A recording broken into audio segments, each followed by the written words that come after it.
You give emptiness to emptiness. Take me away till only I am.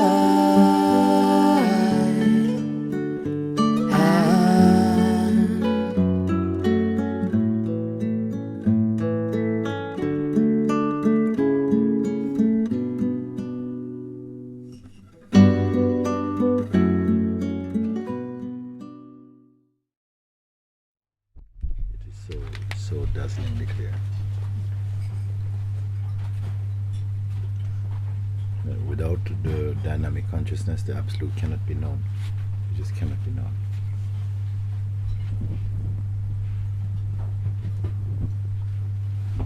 And the knower of the absolute does not exist.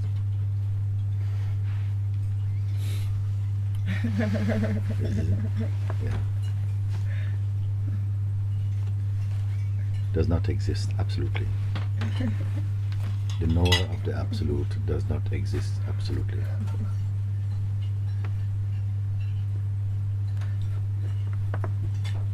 But is caused somehow by the absolute, which is not causing anything deliberately. Yet no other cause can be pointed out. No other source can be hinted at.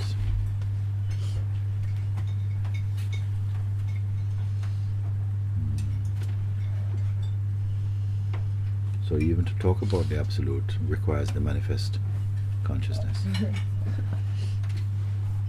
And who is talking about the absolute?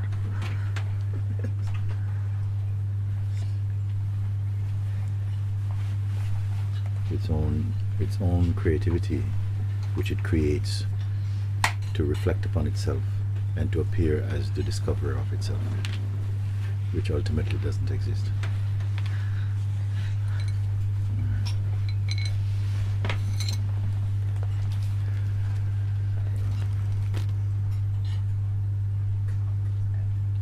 From this standpoint that we say the relative does not exist, but the relative is necessary in order to know what does exist. Because what exists doesn't know it exists. It has to somehow create a knower of its existence, which is illusory, but is necessary for the taste of experiencing and for qualifying that what is. But what is cannot in fact say it is. It can only say it is by producing the reflective consciousness, which is the only way it can say I am. Otherwise it cannot say I am. And then this I am is necessary because without the I am there is nothing at all. So this is not something that you can take your mind to and somehow satisfy yourself, really. The I am is like the tongue of the being. Yes. The tongue and the mind of the being. The tongue and the mind of the being of the being.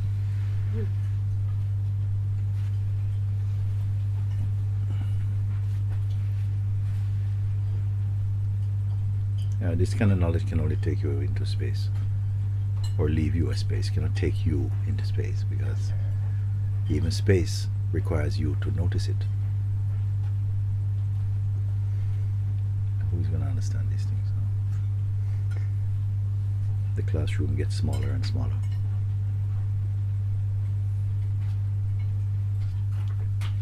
Unless consciousness reflects upon itself, everything else it does is a waste of time.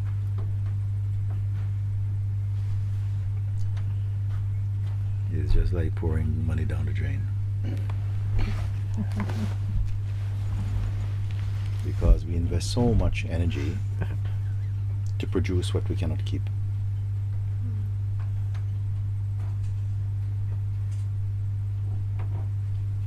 Because even the thing we produce it for cannot be kept. The instrument that is needed to enjoy the fruits of our labor, even that is impermanent. And who are we who must labor like that?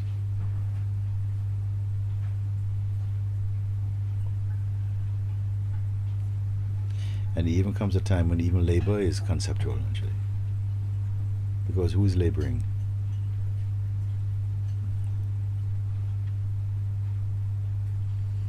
Everything is happening because the consciousness wills it so, somehow. So who is the laborer?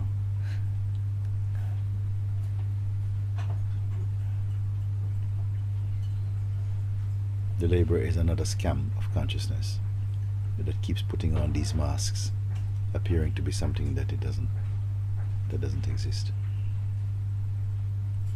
This is how to put it. And yet, it is all we know. Well, it's not all we know. It's mostly what we know. In the field of the knowable, that's all you can know.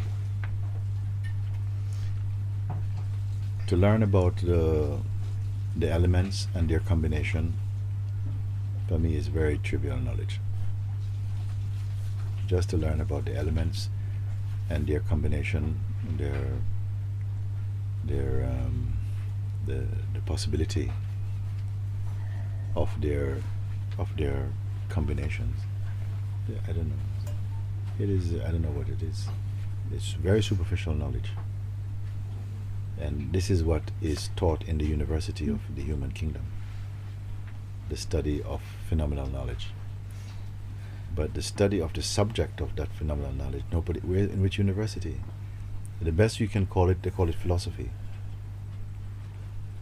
But the philosopher doesn't know who the philosopher is, hasn't discovered yet. Because isn't just life is the university? Life. Yeah, life is, you can say, it can be the university. Because It can all also be the temple. Yes.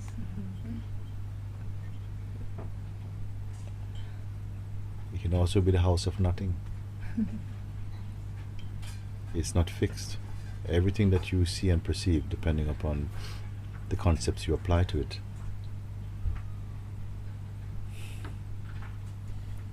Is it healthy to reflect on things in this way? Of course, it must be the most healthy thing, because it is kind of cleaning out, combing out the dandruff out of the hair of being. It has to do it. Because until then, we are molested by our own conceptual garbage, thinking it to be something. We're putting our garbage on the table. Or wearing it. Eh? Wearing it. Wearing it, eating it also. Why I say life, because I can see, like, speaking to my son last night, he's applying for university to learn something in there.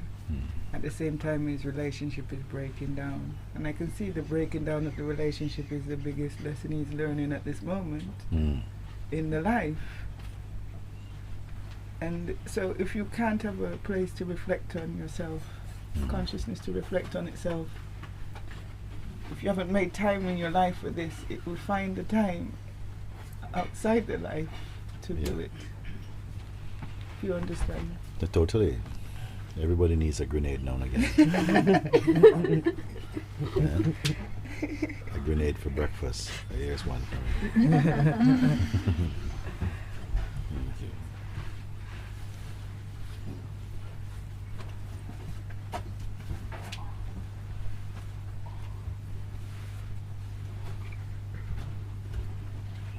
As soon as you scratch beneath the surface a little bit, and you look into the domain of what is researchable, what is appealing to the human consciousness to research, and you have an intuitive glance at it, you're so devastated, so frustrated by the enormity of what is there, knowing that you cannot come to the end of that research. And in the end, after all these thousands of years of research, you're going to have to give it up. Because freedom will not be there. Then at least, to experience that crushing disappointment is the beginning of setting your mind free. As long as we have aspirations in the transient, what is going to become of you? What is all your? This is why I say pouring your money down the drain.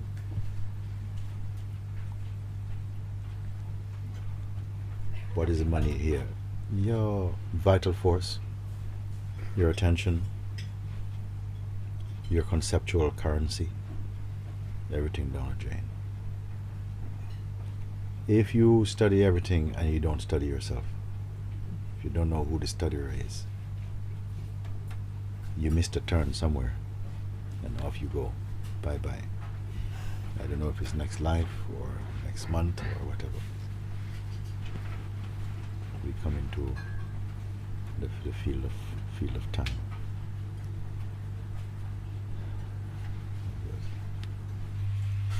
When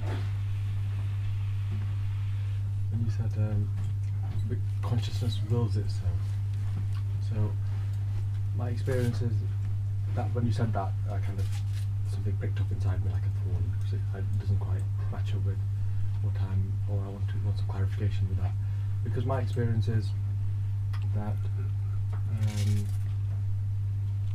I'm not sure. I don't understand how consciousness wills itself. What is the context of my expression? What was the context in which that was said? The way, well, the other day you said, God says, "Let there be light," and there is light. So I'm taking it in the same kind of. So rather than me, this contracted being trying to do something or trying to, say hello to you and failing, because I just kind of the other day when you came and said, "How are you?" I just was a big contraction. I couldn't even talk to you, which is so that's coming from this contracted being. But you said, we listened to a Satsang the other night, and you were saying, let God live your life. Let God do your reasoning, and let God do your reasoning and your perception. You said, let God live your life. Yes. So in that, so I'm trying to. I want to. You want to understand that? I want to clarify that. Yeah, there's a bit of poetry in what I said there, a little bit, because the unreality is you. You see? Depending on where you want to place yourself. If you place yourself as a person, then those words may come in useful for now, to say, let God live your life. You see? Make your plans, whatever it is. It is just something in speaking to the consciousness that has adopted personality as its seat. And a whole series of romantic techniques have to be applied to that one to kind of wake it up back into its unity or unicity with beingness. So when we talk, we have to speak like this: let God be your secretary. Let God plan your arrangements. You see, up at a certain point, everything I can throw out when you've used it, when you've understood it in the correct context of what is being said. Because ultimately, I'm not going to be saying there's you and God, actually. But yet, there can be another point I can refer to you at out of that paradigm completely. If I'm speaking to you as the absolute, but as yet I'm not found so many people that I can speak to them as the absolute, because their consciousness is not yet sufficiently mature to grasp that in the heart. They may grasp it in the head, like they understand, yes, but I am the absolute. But in their behavior, in the expression, which is the way in which the consciousness testifies that it is thorough in its understanding, it will betray that they have not understood it. This is my experience. Yes. Even though I understand that maybe also sometimes I feel the beingness, but my experience when I actually act and live in the world doesn't match up to that reality. There's still lack. There's still not. All of this confusion comes because of the sense of you, of what you consider to be yourself. When you speak I, it is still got so much noise, so much duality is still pervading the I feeling. So of course there's going to be confusion. Of course there's going to be unclarity. All of this is going to be there still. I want God to live my life, I want God to do my reasoning. Yeah, but really and truly, ultimately, God doesn't acknowledge you. In one way, I can say this, if you can hear it. because who insists that there is you and God in a way? I can't have this conversation in many places, what I'm speaking now. And in some places I would not be able to speak like this. But here I'm taking the risk somehow. Mm-hmm. It's a supported risk to say like that. Because ultimately this duality about you and God will have to merge, or somehow it has to vanish. Because I don't feel God wants to sustain this deal of you and God.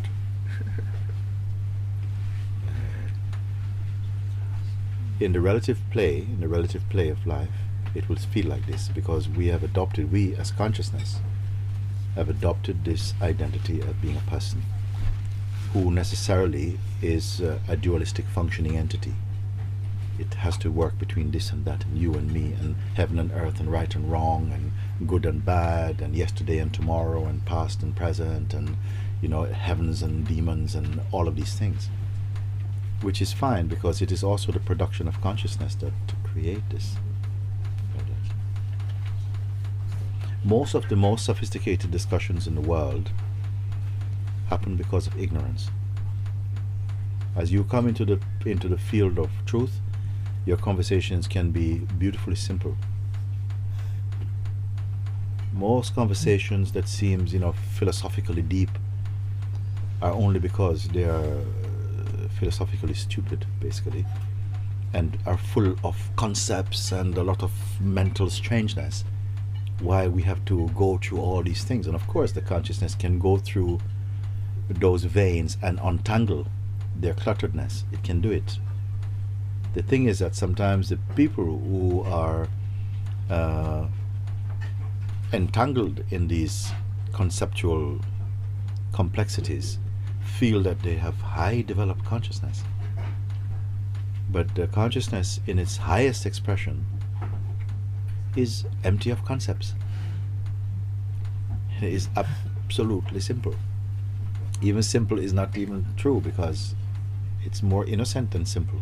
It simply is. You see? And this is why often I try to discourage people from having too much notions about themselves, or discourage them from talking too much about spirituality. Because soon after a few sentences, everything starts to come out into kind of lies and projections, and because it is, what are we aiming at? Where are you hoping to discover ultimately? That would be my question. What are you hoping to discover? What are you hoping to find? If it is today and you have to put your bet down now, what do you want to find in your heart? If today you must place your bet, today you must place your request, today you must place your prayer, today they may be answered. What is it that you want? What is it that you want? Are you clear? For me, I think the question where it's coming from is, my assumption is that actually when God lives my life, as in your case, that life is lived more skillfully. The ability is more skillful. Yeah. So God doesn't need skill. So that you're able to help lots of people around you. It's The essential thing is that oneself is. This is the essential thing, that you discover your true nature. About helping and changing and stuff like that, that is not the priority. That is just somehow maybe the consequence of that understanding can pour out like that. You see? Even many people come, and the less of them, the weakest of them, are those who, because many people come to satsang. Some people come because they definitely just want to turn into gurus. That's what they want. They want to be a guru. And they miss the opportunity of really recognition, because their mind is aimed at, say, wanting to be a teacher, say for instance. So they miss it. Another one come and just is here and just melts away, vanishes into their own introspection. And what can be said about them? They lose their name and their shape. in terms of the world of limitation, and somehow only that is there. So the way that you perceive, say, even when you speak about myself, like, you want to develop that skill or something, we can use that type of term about skill, and God is living my life, and so, like I say, it was a poetic expression, actually, because when I hear the terms God is living my life, I'm thinking about who is me, like my life. I give let's push it out, push the boat out, like I offer my life to God, say, for instance, because people speak like that. I'm saying, but who are you? Just no cynicism, just a really honest question. Who are you to do that? Who is offering? And then I sincerely ask, and I would love to see the people just maybe close your eyes and just check in and see who you're talking about. Who is this person who will do it? Who is the one who is doing this? Can it actually be found? Can it actually be identified and introduced? The one who will do this thing. I give my life to God. You say, okay, fine, the statement I understand, but the one who will doing this, can you just introduce this one who is doing it? This for me is a very, very powerful question. You see? So that I get clear whether you're speaking from the position of an assumption, because my feeling is that so far the way in which it's been heard is from the perspective of an assumption, that I is an assumption. The I, which is this person, me, say, okay, this person, can you introduce the person? And it sometimes can feel like a shock for people, because no one has ever questioned your person. In this world, the person is accepted as a fact. And nobody, no politician, no queen, no dustman, no husband, no wife, no child, question, who am I? We just present it as the one that I have been educated or conditioned to be. This is my father. Look, this is my passport. I'm legit. This is my passport picture. Look. The birth certificate. We're producing the so-called evidence of our bodily existence as a reference point for who we are. And I say, but that's not you, that's you. You even say it's my body. So who is this my? So this question is not so much I want the answer. I'd like to invite the question to have a bit of space to somehow reveal, because almost the answer is in the question.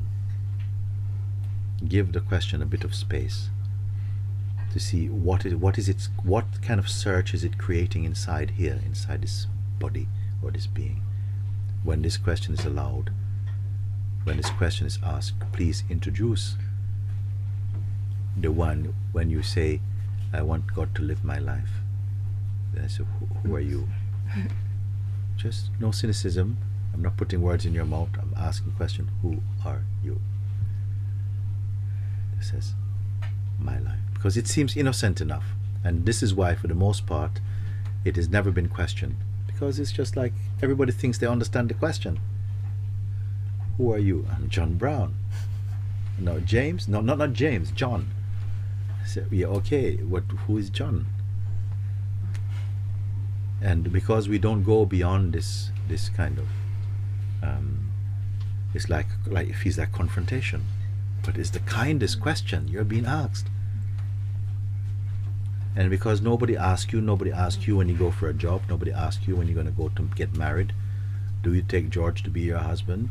Yes, but actually, George, who are you? Nobody asks this. We just assume, I am Jane, this is George. And you don't need anything further to get married, to get a job, to build a house, to go to the moon. You don't need anything further. But here, something is asking, who are you? Exactly. Can it be found?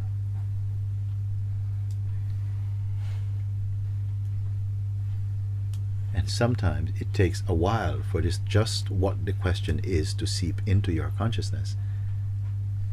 Either something rejects it straight away, like, whoa, this kind of feel a bit of nausea here.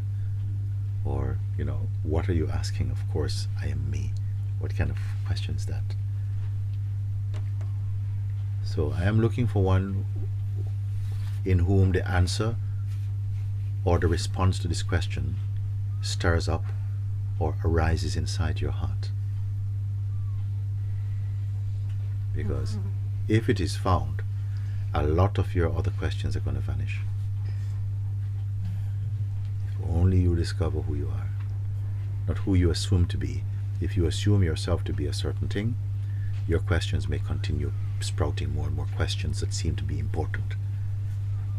And is anyone here willing to take the risk of really finding and discovering their true self? Not another self, not somewhere else, just right in there, in the core of even this body.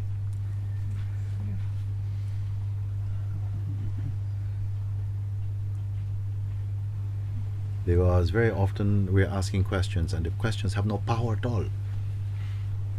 And they are just kind of random questions or some arbitrary questions, some questions about domestic things or a domestic kind of identity or something like this. But I want to find a question that's going to put an end to you. And you might think, my God, what is he talking about? Put an end. I didn't come here to be ended. I did. I kind of came here to grow and to discover and to be enlightened. I don't come here to be finished. So I can change the way of putting that into a kinder sounding way. But it is that the whole standpoint on which much of our questioning, much of our assumptions are based is very flimsy. The person you take yourself to be. Why I can speak to you like this, because I know the power, the beauty, the perfection of the consciousness that really is, and which seems to be rarely discovering itself to a fuller potential. This is why this is the mystery. In fact, how can something that is so beautiful, so powerful, not powerful in an aggressive way, it has that power too, if it needs be, but it's not powerful in that way. It's powerful in its innocence, in its purity, in its beauty, in its love, in its all-encompassingness. How can it be so missed? This is the paradox, the mystery.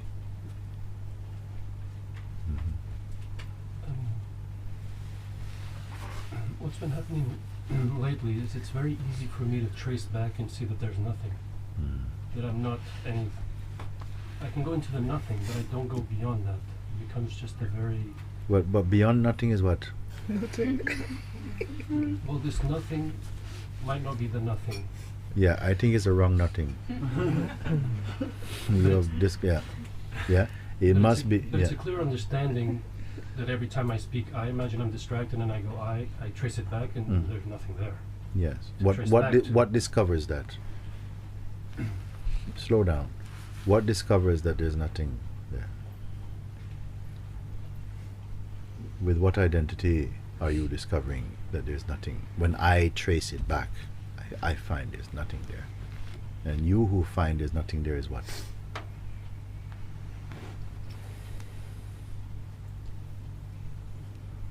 You don't give me just a mental or a verbal response to that. Really, evidently, you exist as something to say, I found nothing there. It leads me back to nothing. But I can't go beyond the nothing. So what is the present nothing that you discovered that you want to go beyond? Not necessarily beyond, it's staying there very quickly. Very quickly. Yeah. What would you be to stay there? Nothing. Yes.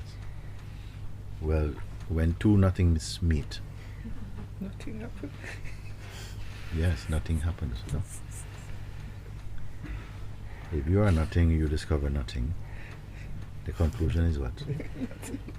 I'm not wanting to be clever here because I really want you to see it, because I sense that there is some earnestness and authenticity in that searching, but we have to clarify something. That is not merely conceptual or intellectual or theoretical. So as you're speaking, you must be very present with what you're speaking, that your words have a certain shape to them, but where the words come from, where the presence is, stays shapeless.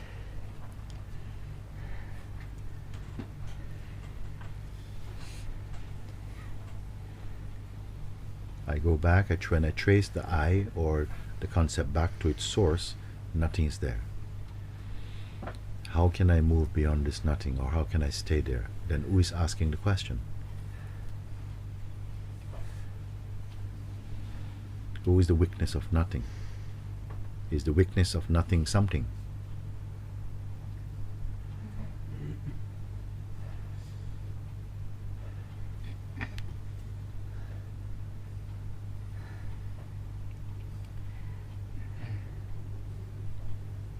As our egoic identity followed us behind, or is there, conducting the inquiry. Can the ego survive the inquiry? If it becomes an observer is something. Yeah. But then what would observe that? If the observer is something, what observes this? You know, we don't have to, if we have genuinely come to this place in our introspection, we are running out of gas. We're running out of questions now. And the only way we can really run out of questions if you are authentically right where your words are. So when your words or your answers and yourself are the same thing, then I don't think we have much more to go, any distance to go. I have a question about the observer and sometimes I feel as if I need an observer because it's very easy, especially when my eyes are closed, there's a sense of me like going with thoughts, and it's almost as if there needs to be some alertness, some observer there, so that I don't get pulled into it. Or even when my eyes are open, and it's like sometimes the same thing happens. Right. If there was nobody else around, nobody else to talk to, would this knowledge not be known? I mean, you don't need anybody else to talk to about that. Where is this thing taking place? Isn't it somehow in your consciousness that you're aware of this? That is the observer. If there was no one else to reflect back about this understanding, it would not be known in any other instrument. But in the instrument of this body and mind and the consciousness, it is known somehow that an observer is needed here. But something is already there in which that is already observed. You see? So that, the word we're using now, observer, is this observer that observes even the observer, any observer. Is that an entity? Does it have proportion or design? Or is it a woman? Is it American? Is it this? Is it that? Because all those are observables. So that ultimate observing place, is there an entity behind the observing who is observing everything? Because our conditioning already supplanted some idea inside that I am there. They say, but you as who or as what is there? Isn't this I am there also a sensation that is also perceived? I'm aware that if you're not accustomed to this type of questioning, it can just feel like, wow, that is just so far out, so mental or so intellectual. But actually, it is so beautifully simple. Actually, this is what my point is. Why? Because it's not multiplying concepts here. It's completely cutting their juice altogether. To come back to that substratum, that base, which is not concept built.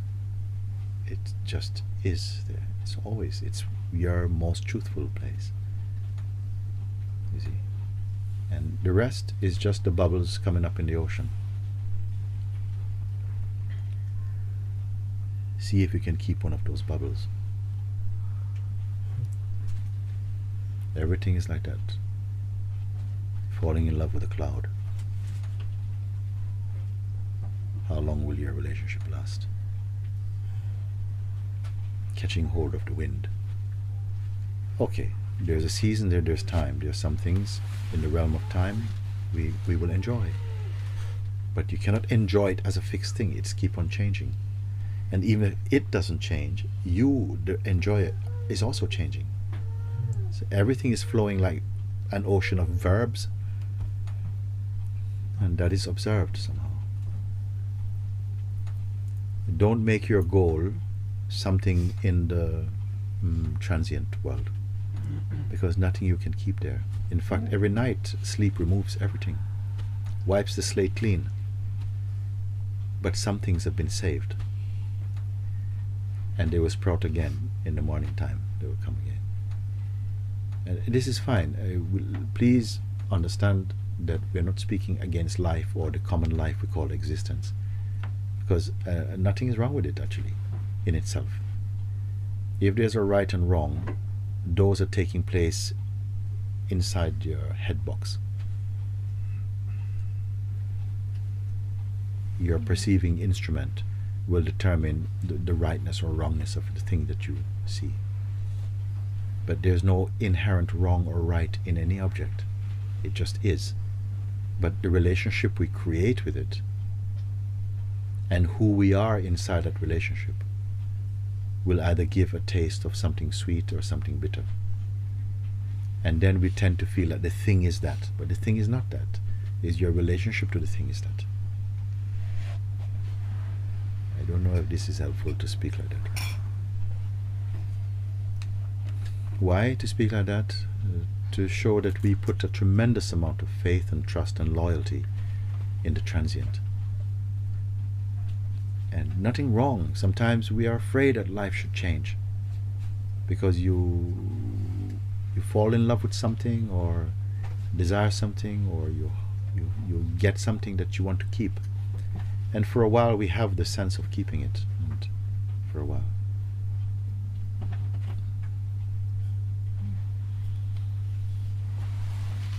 But if it comes to the extent where we are afraid of change, which is natural to the realm of relativity, that things are changing, including the one who doesn't want things change, is also compelled to change. But there is something inmostly which is beyond the waves of change. The goal here is to recognize that and to find it as your truest being. You give nothingness to nothingness. Take me away until only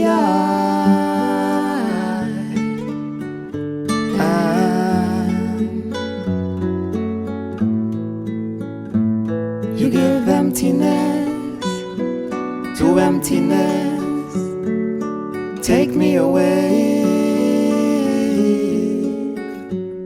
until only